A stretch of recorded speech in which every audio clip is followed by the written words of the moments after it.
conocimiento. El problema fundamental de la teoría del conocimiento consiste en precisar debidamente en qué sentido una idea o un concepto son representaciones mentales de las cosas.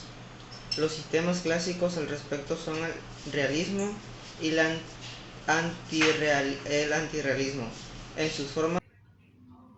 Racionalismo de Descartes. El racionalismo sostiene que nuestros conocimientos válidos y verdaderos sobre la realidad no proceden de los sentidos, sino principio del método. Consiste en la verificación o comprobación de las hipótesis, la experimentación determinada, la validez de las posibles explicaciones que nos hemos dado y decide el que una hipótesis se acepte o se desecha.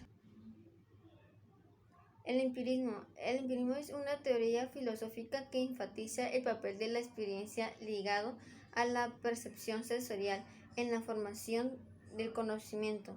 Un ejemplo del conocimiento empírico aplicado en la vida cotidiana es experimentar olor, sabor o sensación de una textura de alimentos que no conozcamos. John Locke y David Hume o Carl Jung. John Locke era un filósofo médico inglés conocido como el padre del liberalismo clásico, que era uno de los mayores pensadores empíricos ingleses, que todos los conocimientos previos empiristas británicos fueron a base de sus teorías. Locke sostenía que la mente humana era una tabla que adquiría conocimientos por medio de la observación y el raciocinio, que quiere decir que la experiencia se basaba a su conocimiento por observar y racionar, lo que quiere decir que conceptuó una teoría que se llamaba la percepción de la conexión de acuerdo y el desacuerdo de la repugnación entre cualesquiera de nuestras ideas. Carl Gustav Jung fue uno de los mejores psiquiatras de todos los tiempos, pionero de la psicología. Una de sus teorías fue la famosa teoría Jung. Postula que existe un inconsciente colectivo que es anterior al inconsciente individual, por lo que discrepaba como Freud. Lo que quiere decir aquí es que en el inconsciente se mantienen ciertas ideas colectivas, lo que quiere decir que un inconsciente individual se enfatiza mayormente al individuo y colectivo se mantiene naturalmente a un grupo. Ideas grupales, ideas que mantienen un estático muy diferente a lo real, más como unas propuestas. La concepción idealista del conocimiento de Jung pensaba que el conocimiento tenía dos fuentes y una de ellas era la sensación, la cual produce ideas aquellos de objetos que habían sido provocados por sensaciones, como tocar ciertas cosas te daba una idea de una percepción muy sensata a lo que tú crees. La otra de ellas era la reflexión, una segunda fuente que mayormente se basa a la percepción y una observación de nuestros procesos mentales. Quiere decir que cada vez que tú reflexionas algo que has hecho, haces una percepción de reflexión. Una de las teorías de Locke que hace que adquieras conocimiento como tal. ¿Cuál es el origen de las ideas? Estas surgen a partir de experiencias o del libre uso de la imaginación, dando lugar a los conceptos. En la filosofía, estas son representaciones mentales que surgen a partir de la experiencia o del libre uso de la imaginación y que muchas veces dan lugar a los conceptos. Haremos hincapié en Platón. Este filósofo piensa en las ideas como arquetipos universales, desde los que la realidad toma una forma. A su vez, el concepto de los empiristas. Estos sostienen que el origen de las ideas hay que buscarlo en la experiencia sensible.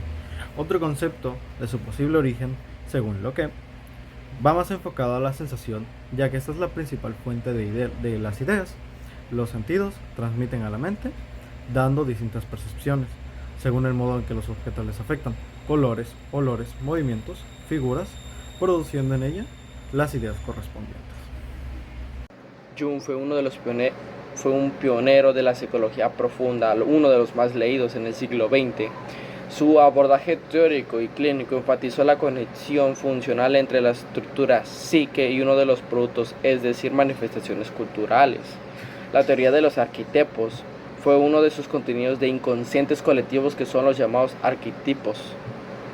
Jung les llamó dominantes, imagos, imágenes primordiales, mitológicas, otros nombres, ya que lo que representaba eso en realidad era una base de ideas colectivas, imágenes que resaltan ciertas cosas primordiales para esa persona, lo que vuelve a ser ideas grupales o cualquier otra que enfatice lo que mayormente se deseaba en ese momento, pero de forma masiva.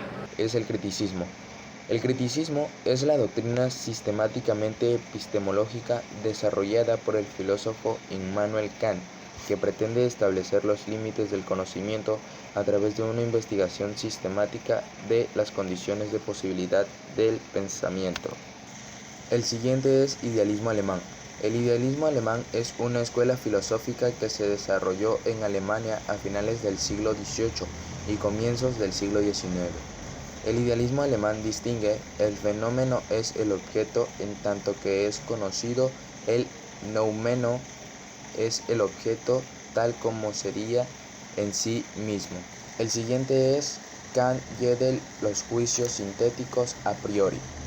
Son los juicios cuya verdad puede ser mantenida independiente de cualquier experiencia, por lo que se concluye que procede de ella los juicios a priori.